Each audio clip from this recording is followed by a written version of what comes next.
What's going on, YouTube? It's Raise Hell Zell back again with another video for y'all. JD5, he does it again. Rookie of the week. That's his 7th in 9 weeks. It's looking like as long as he's healthy, he's pretty much going to win the award. It's a wrap for everybody else winning an award. I mean, not only is he putting up good numbers every week, but he also has the fan base to back it up as well. So regardless, even if he has a bad week, or not even a bad week, but even if he has like a mediocre week and it's somebody else that might have a slightly better week, it's looking like fans are still going to vote for him. He got the fans right now, so it's a fan voted award, and it looks like everybody's just going to vote for him pretty much as long as he's healthy, or as long as he's on the ballot. So shout out to him. I don't know the record. I don't even know when these Rookie of the Week started. I don't even know what the record is, but it looked like as long as he healthy, he gonna win. So he might break the record on that as well, as many Rookie of the Weeks. But yep, shout out to JD5 for that. I wanted to go over the injury report for y'all, man. It's looking a little bit better today for us. We got Marshawn Lattimore on here. Obviously, he did not play. He most likely won't play this week. We'll see about the Eagles. Hopefully he play against the Eagles, because man, we're gonna need him against the Eagles and what they got over there. But he probably won't play this week. It's a very good chance he won't play this week. Might as well wrap that up. Cornelius Lucas, he was out again today with that ankle. Hopefully this isn't too serious, but it is looking like it's starting to become a thing. He was out last week. He didn't play out all this week, so it's looking like it might be something serious. But have no fear, because we got a rookie stud, Brandon Coleman, who has been playing really, really good, and he's getting better every week. So I'm not too worried about that. As long as Brandon Coleman continues to improve, I'm not worried. But I hope Cornelius Lucas gets back and healthy, man, for the season. We might need him later on in the season. Austin Seibert, good sign that he's back at practice after an injury with the right hip. I didn't even know he injured it. He popped up on the injury report yesterday, and I was so surprised. But he did. He was limited today, so that's a good sign. Also, it's a good sign that I haven't heard any news that we were looking around for kickers or even picked up a kicker to the practice squad. So that's a sign to me that they're thinking that Austin Seibert will be good to go. Maybe it was like a rest day for him. Maybe it was sore. Maybe it's getting better. So that's what that's looking like. Dorrance Armstrong, good that he was limited today. He's probably good to go. Cleveland Farrell, he's been dealing with this knee injury all year. He was limited yesterday. He didn't play today. So I don't know. We don't know what's going to happen with that. But it does kind of concern me that like pretty much all our edge rushers are on this report. Hopefully, we get Cleveland Farrell back. Most likely Dorrance and Dante are going to be there to play on Sunday, but hopefully they can play at 100%, because we're going to need it against this Steelers team, man. We're going to definitely need it. Good sign, Brian Robinson did practice again today, though. Noah back with the thumb. He was a full participant, obviously, and Andrew Wiley was a full limited participant. Brian Robinson. So it's a good sign that he practiced yesterday and today. Hopefully he keeps trending to playing this Sunday. He most likely will. In my opinion, my mind, he's going to play Sunday. I don't see him missing 2 weeks in a row. I don't think he will, especially after being limited both yesterday and today. I want him back as soon as possible. I really do. Want him back as soon as possible, because we're going to need him, man. We are going to need B-Rob against this Steelers defense. I seen what the Giants did against the Steelers defense run game, man. They did they thing. I feel like we could do our thing, if not better. So we're going to definitely need him, man. We're definitely going to need him. One thing I wanted to bring up for y'all, though, is I want to just talk about our run game a little bit. I want to talk about how our run game has been going off this season, and it's been paired nicely with the way Jayden has been passing the ball. But I think it's just going to get better and better and better And if we got B-Rob this weekend, the Steelers defense, I don't see how they can stop both our passing game and our run game. It's just too creative. Cliff Kingsbury just has his foot on necks when it comes to our offense. Like it's too much for people to stop. It's too much going on. It's too creative. We got B-Rob. We got a plethora of running backs who can catch the ball and run the ball out the backfield. We got a rookie stud who just seems to be processing at a all-time rate. Like he just back there throwing it accurately, on time, getting through his progression. So it's going to be hard for the Steelers this weekend. But I wanted to play this video from Dan Orlovsky talking about our run game. And he quotes, "It's a visual nightmare." So let me go ahead and play this for y'all, man. And he got some clips that he pulls out for y'all. So let me go ahead and get this on the screen. And yeah, yep.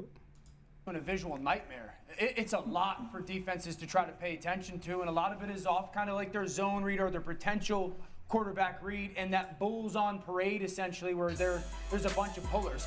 I want you guys to see these pullers and the everything the defense has to look at when it comes to all those moving parts, and it forces defenders to move so much laterally. That's how you get those seams in a defense. There are constantly people pulling from Washington's offense. Just pay attention to the Giants linebackers. They feel like they have to run side to side so fast that you essentially, when you're looking at all this from a defensive perspective, you start running yourself out of the gaps. Watch these backers turn and just completely run, and that leaves that gashing 4, 5, 6 yard seam. I think the discipline that you have to play with defensively, because again, the old school Washington run game was known as the Bulls on Parade, where they would just pull people and run. It's back, and it is forcing defenses so much to just feel like they got to run places. There you have it. I mean, he makes some good points. He brings up some good points. If you watch that clip, it's kind of crazy. Like that clip where we had Austin, I don't know if it was Austin or McNichols, but I know C-Rod, Chris Rodriguez, and maybe Austin and McNichols crossing each other like that, and Jayden Daniels trailing one of, like, it's so much that the defense has to worry about when it comes to the run game. And then on top of that, JD can hold on to it and pass it down the field as well. And so essentially you got 3 running backs in the backfield, Jayden Daniels and 2 other backs, and then you also can have a tight end that can act like he's blocking or pick and then go out on the route, and also a wide receiver you got to worry about.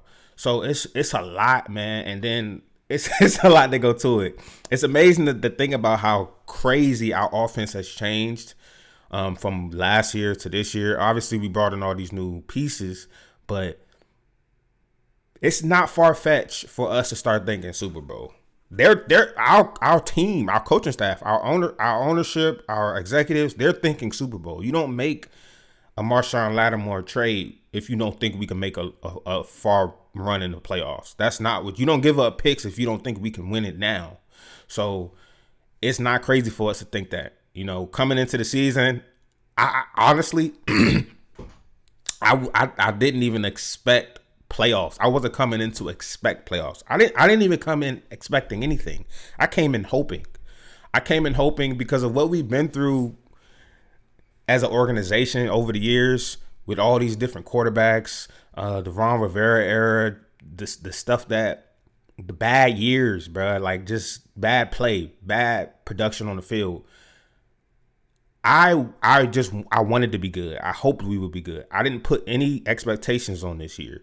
I didn't say, okay, I expect us to be 7-9 or I expect us to be 9-7. I didn't say that. I came into it just like, okay, I hope we good, man. I hope we good, because I've seen us come into the season with expectations and they fall below. So I just came in hoping. But boy, I hoped for us to make the playoffs. I didn't even hope that far for us to be where we at now. I didn't hope us to be 7-2 right now, bro. We could really win 13, 14 games this season. Like, that's not crazy. We could really end the season 13-4 or 14-3. Like, that's not far-fetched. Looking at the rest of our players, looking at the rest of the teams on our schedule. So it's crazy, man. It's crazy what we've done in 1 year, one off season. And I'm excited for the future. I'm definitely excited for the future. Another thing I wanted to come out talk about was shout out to Chris Rodriguez. Obviously, Marshawn Lattimore is keeping that number 23 number. And he said, quote, this is from Chris Rodriguez talking about Marshawn Lattimore and letting him have that number 23. He says, he's a vet. I'm not about to sit here and tell him I need $2 freaking $1,000 for a number. I've only been here 2 years. At the end of the day, I'm the same guy. And that goes to show you not only Chris Rodriguez, his respect for Marshawn as a player, but just his what type of player Chris is in general. And on top of that, what type of culture we have in this locker room. Like, we all play for one another. He's aware of the situation. He's aware that we went out and got a top of the line cornerback to help us win ball games. And he's aware that even though he is just a player, he's more, Marshawn is more valuable to the team. You don't do this. You don't give up your number, in my opinion, to somebody that's just like on a practice squad or somebody like that. He understands. He's aware that, okay, Marshawn's here for a reason. He's here to make a big impact on the team. Let me do what I got to do so everybody has a smooth transition, and he has a smooth transition into the team. So shout out to Chris, man. A lot of respect for you, not even making it a big deal, not even asking anything, asking for no money or nothing. Yeah, man, shout out to you, bro. Shout out to you. I also wanted to talk about Marshawn. Now, Marshawn didn't play, obviously, yesterday or today, but he was getting some work in with St. Juice. He was getting that work in with St. Juice. I don't know if it was yesterday or today. It was yesterday afternoon. It was yesterday. They was getting some work in. I just wanted to go over this. I'm gonna play this quick clip for y'all real quick. Just them going over some reps.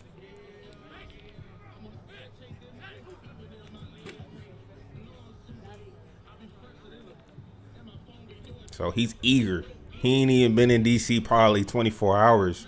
And next day with an injury, he out on the field. You know what I'm saying? He feeding off St. Juice. St. Juice feeding off of him. We got our defensive back, one of our defensive back coaches over there eyeing it. And it just goes to show, bro, it's different. This shit is just different, man. They're doing everything right. This team is doing everything correct. I have no words to describe it. It's some new shit that I ain't never seen from this team. In my like, I'm 29. I've been a fan probably since before I could breathe, I feel like. So it's just different, man. It's different to think about. It's different to talk about. People wanting to be here. Like, I know y'all seen that report, Adam Schefter talking about players wanting to be traded to the Commanders. But hopefully St. Juice can learn something from him, man. Hopefully he can learn something from St. Juice, can learn something from Marshawn. Marshawn can adapt to our defense very quickly, and everybody just make everybody better, man. That's what I want to see. I still got faith St. Juice, because he's gonna be playing. He's not gonna be our number one anymore. He's not gonna be guarding, the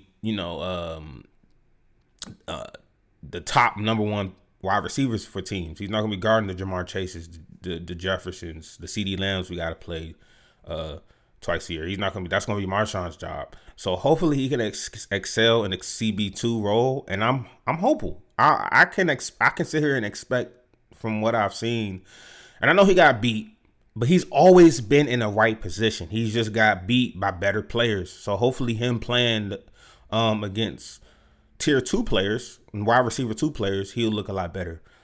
So shout out to that. Shout out to Marshawn and St. Juice getting in some extra work. Learning from each other. Also, shout out to Adam Peters, man. Obviously, he been doing his thing. Probably gonna win Executive of the Year. This dude, I can't believe we got him, bro. This dude has been going so crazy. And I know we gave up a lot of picks, but I think for the Marshawn. I know we gave up a lot of picks for the Marshawn Lattimore trade, but we still have a good amount of picks. We still have a pick in the first 3 rounds. So we still have our round 1 pick, our round 2 pick, a round 3 pick from Philly, which is a good pick. I think it's a higher round 3 pick, a round 5 pick from New Orleans, and 3 round 7 picks, 2 from Philly and ours. So that's still a good amount of pick. That's still a good amount of picks for somebody who traded for a top 3, or arguably top 3 cornerback in the league right now.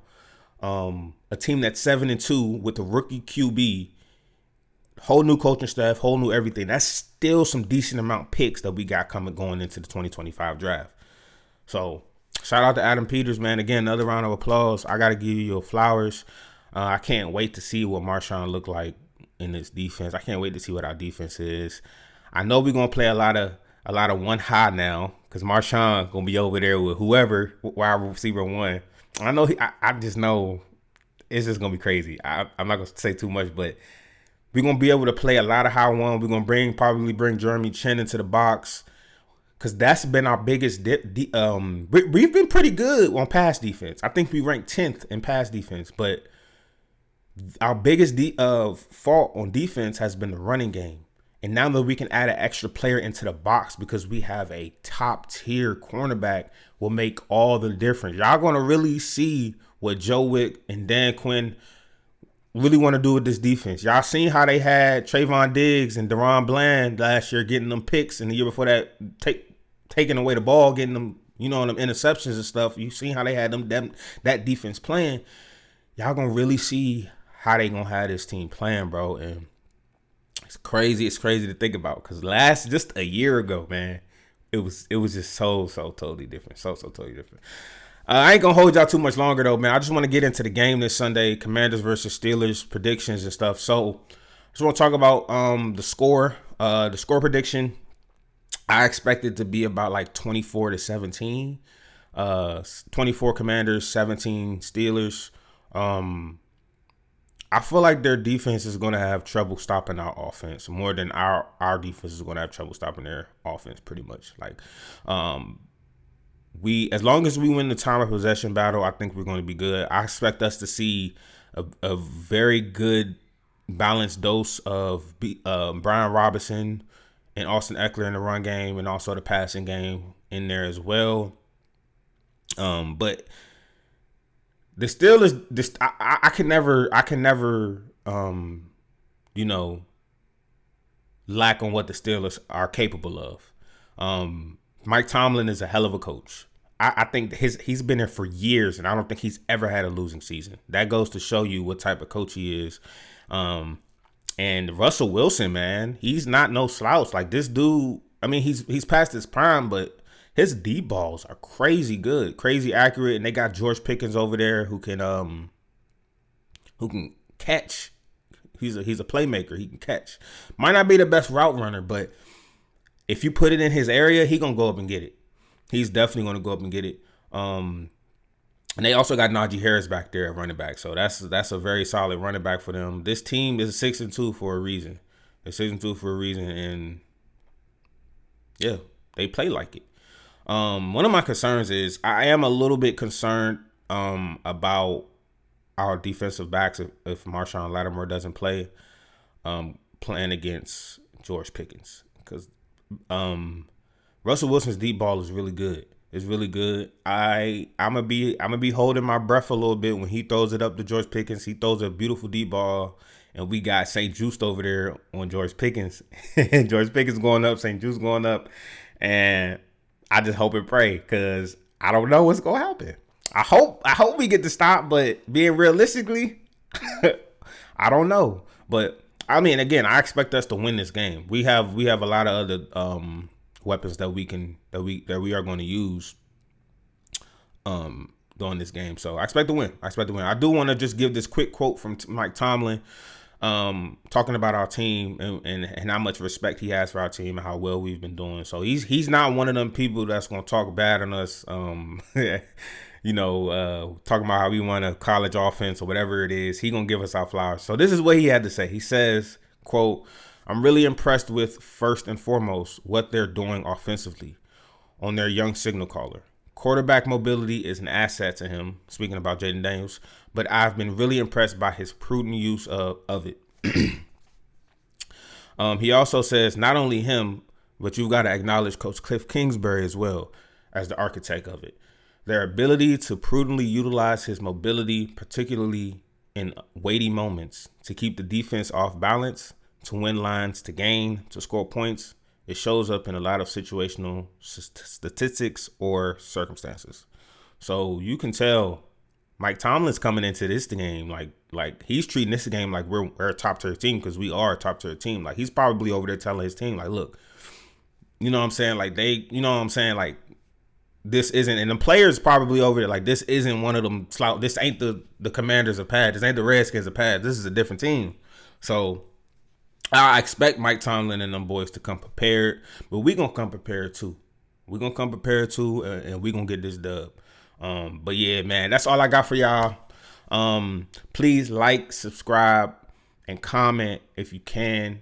Hit that notification button so you can get notified every time I drop videos. And I appreciate y'all for taking the time out just to watch the video. I appreciate y'all. But yeah, man, y'all enjoy the rest of y'all Thursday, and peace out.